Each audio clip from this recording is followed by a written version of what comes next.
Hello everyone, అందరికీ నమస్కారం. అందరూ ఎలా ఉన్నారండి? బాగున్నారా? మేమైతే చాలా బాగున్నాము. ఇవి ఏంటా అని చూస్తున్నారా? ఇవి మేక కాళ్ళు అంటారండి. వీటితో అయితే పులుసు చేసుకోవచ్చు. మోకాలు నొప్పులు ఉన్న వాళ్ళకైతే మంచిగా పనిచేస్తుందండి. ఎవరికైనా మోకాలు నొప్పులు ఉంటే ఈ విధంగా పులుసు చేసుకొని తినండి, చాలా బాగుంటుంది. ఇప్పుడు వయసుతో అయితే సంబంధం లేదండి, చిన్న వాళ్ళకు కూడా మోకాలు నొప్పులు వచ్చేస్తున్నాయి. ఈ రెసిపీ ఎలా చేయాలో చూపిస్తానండి.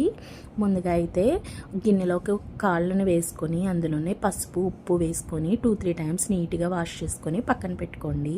ఈ రెసిపీ అయితే నేను కుక్కర్లో చేశానండి. నార్మల్ పాన్లో అయితే ముక్క తొందరగా ఉడకదండి, విజిల్స్ అయితే వేయించుకోవాలి. అందుకే నేను కుక్కర్లో చేశానండి.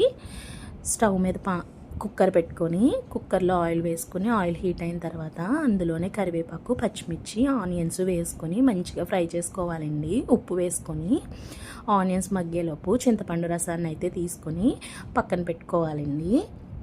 ఈ లోపైతే ఆనియన్స్ మగ్గిపోయినాయి. అందులోనే అల్లం వెల్లుల్లి పేస్ట్ వేసుకొని మంచిగా పచ్చివాసన పోయేంత వరకు ఫ్రై చేసుకోవాలండి.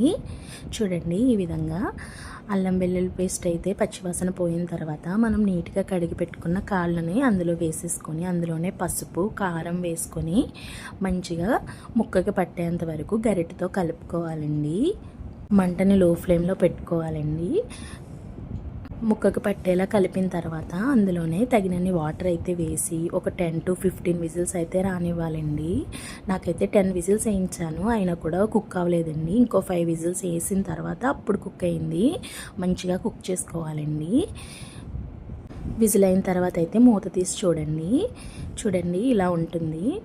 ఇప్పుడు మనం చింతపండు గుజ్జుని తీసుకున్నాం కదండి, అదైతే ఇందులో యాడ్ చేసేసుకోవాలండి. స్టవ్ అయితే వెలిగించుకొని చింతపండు గుజ్జు వేసిన తర్వాత పులుసుని దగ్గరగా మరిగించుకోవాలండి. పులుసు చిక్కబడేంత వరకు ఒక పొంగు ఈ విధంగా వచ్చిన తర్వాత మీ ఇంట్లో గరం మసాలా ఉంటే గరం మసాలా కూడా వేసుకొని పులుసుని అయితే మరిగించుకోండి. చూడండి, ఈ విధంగా పులుసు దగ్గర పడిన తర్వాత మీ దగ్గర కొత్తిమీర ఉంటే కొత్తిమీర వేసుకొని స్టవ్ అయితే ఆఫ్ చేసేసుకోండి.